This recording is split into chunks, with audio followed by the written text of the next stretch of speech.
Today we are going to discuss about volcanoes. This is the sixth part of the series of geography programs, Earth's Processes.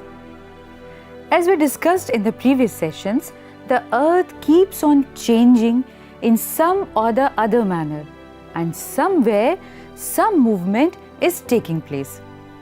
Like earthquakes, volcanoes or volcanic eruptions are also sudden happenings that take place on the Earth's surface. Though the occurrence of volcanoes is sudden, but the process below the Earth's surface takes place gradually.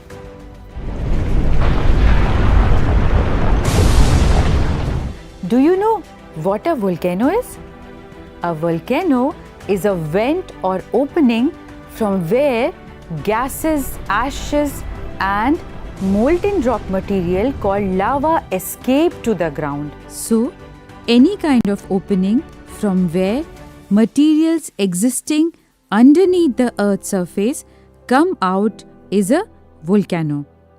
It can be like a mountain from where molten material and gases are coming out, or like a fissure from where lava is oozing out, or it can be like a hole from where hot mud is coming out. You must be wondering, from where do these gases, ashes and or lava come out?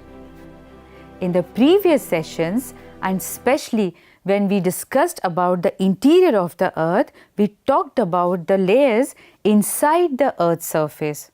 So, you know that the layer below the solid crust is mantle. It has higher density than that of the crust. The mantle contains a weaker zone called asthenosphere. It is from this that the molten rock material find their way to the surface. The material in the upper mantle portion is called magma. Once it starts moving towards the crust or it reaches the surface, it is referred to as lava.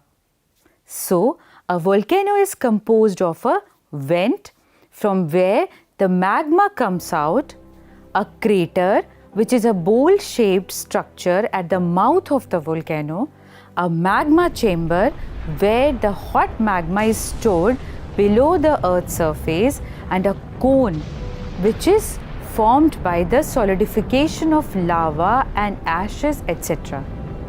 These parts make the structure of a volcano.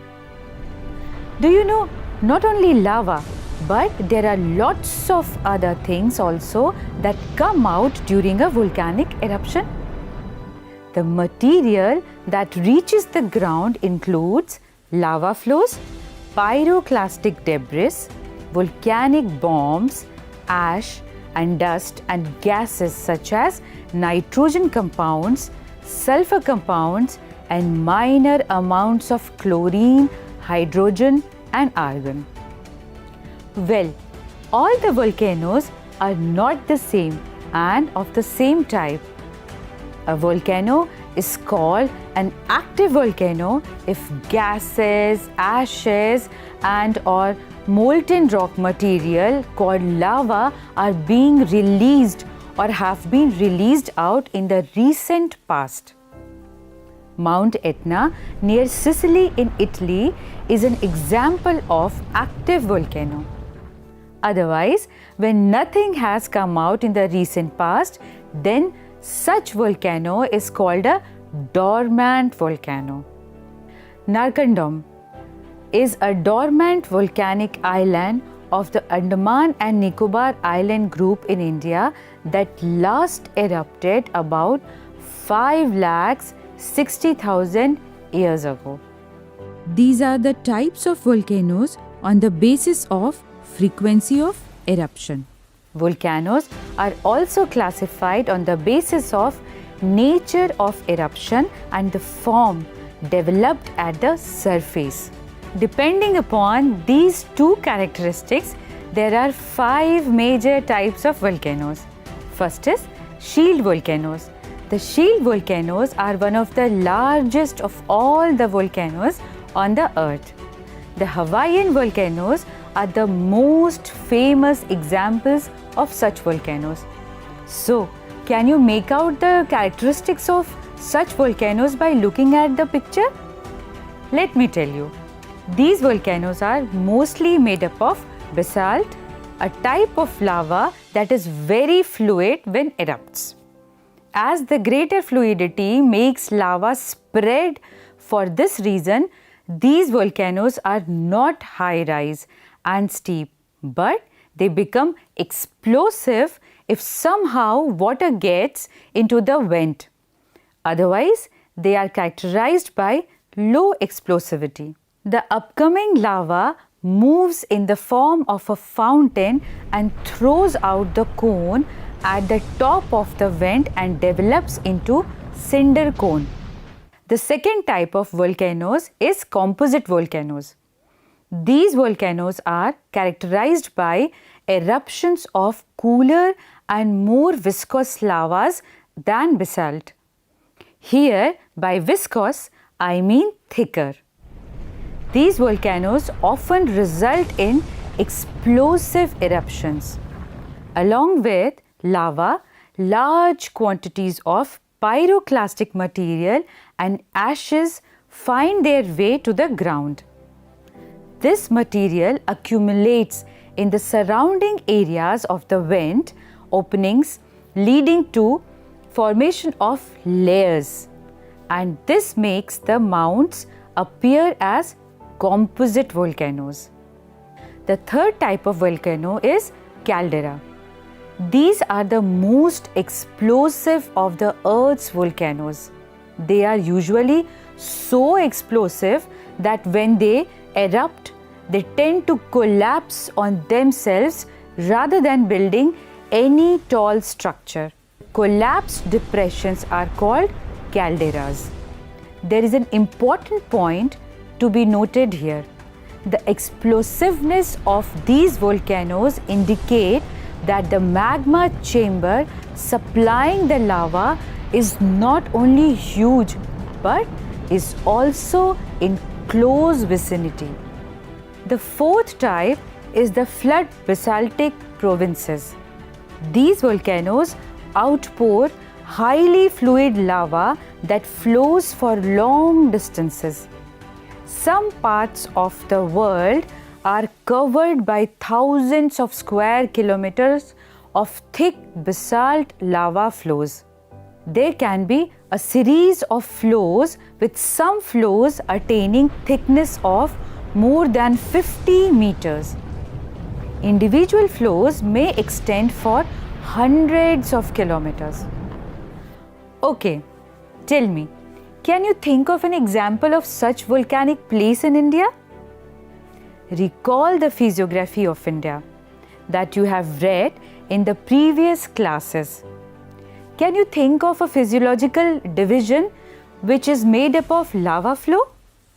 Yes, the Deccan Trap of India, presently covering most of the Maharashtra plateau, are a much larger flood basalt province. You know, it is believed that initially the trap formations covered a much larger area than the present. The fifth and the last type of volcano is mid-oceanic ridge volcanoes. As the name suggests, these volcanoes occur in the oceanic areas. You must have heard that there is a system of mid-ocean ridges more than 70,000 kilometers long that stretches through all the ocean basins. The central portion of this ridge experiences frequent eruptions.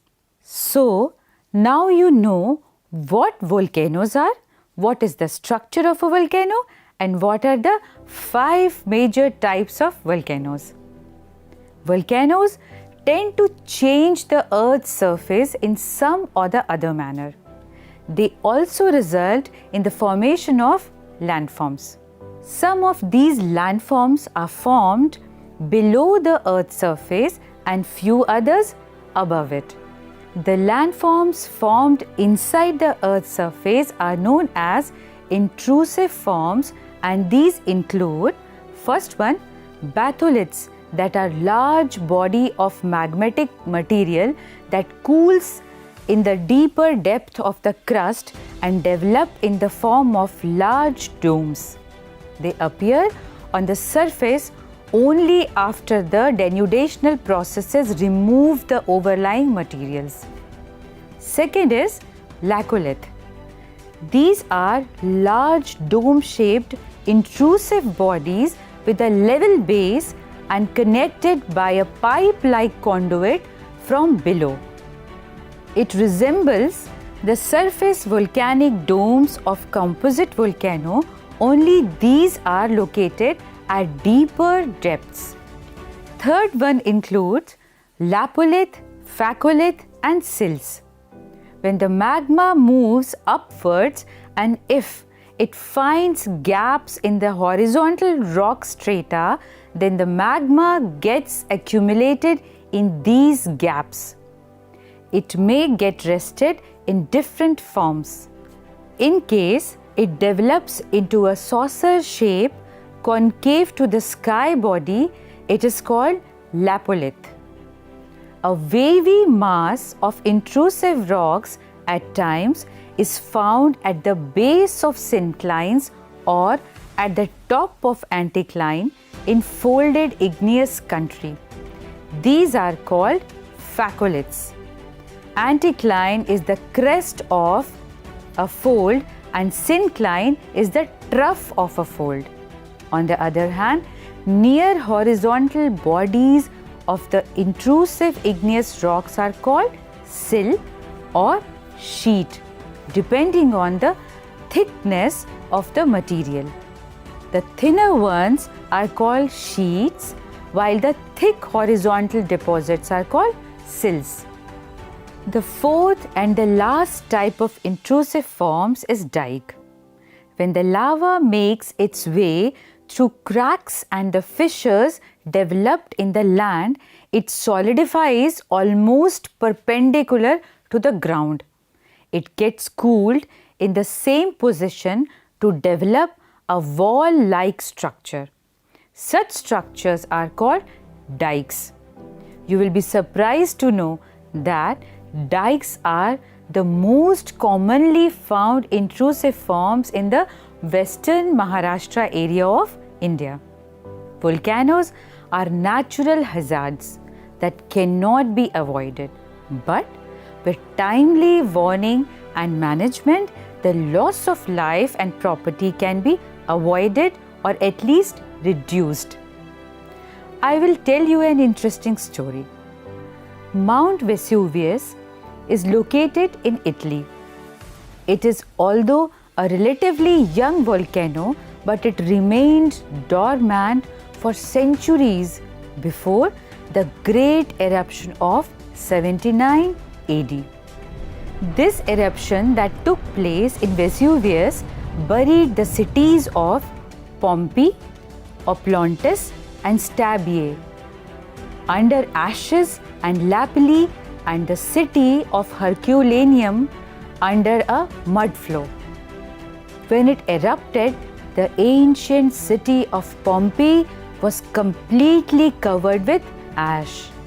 Clouds of ashes erupted from Vesuvius, covering the whole city with tons of ashes. The eruption was sudden, and the amount of ash coming out was so much that many people and organisms could not escape. They got covered with ash and died. The ash, when got mixed with water, got hard like rock. The flesh and bones, etc., decayed, leaving behind the shapes of those people made up of ashes. Many such figures were found after years of the catastrophic volcanic eruption of Vesuvius. This is one of the horrific stories of the history where volcanic eruptions took place and changed the whole landscape of these cities. Now you know about volcanoes. Let us go through few questions to make sure you have understood the concept well. First one is, the source of magma is blank. Choose the right answer. First option is core, second option is mantle and asthenosphere, and third option is just below the crust.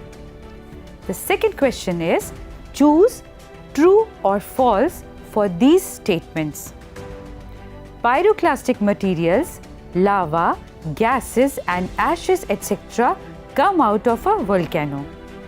Second statement is, basaltic lava erupts most exclusively and form huge cones. Third statement is, batholiths are formed above the ground and get buried after landslides occur. The third question is, mark the location of mid-oceanic ridge in the given map of the world. I hope you enjoyed knowing about volcanoes, structure of a volcano, types of volcanoes and how volcanoes can affect human beings. Till now, we discussed about origin of the earth, interior of the earth, origin of atmosphere, plate tectonics, earthquakes and volcanoes. We will come up with another topic in the next session. Till then, try looking at photographs and videos of some of the volcanic eruptions that occurred in the world in the recent past.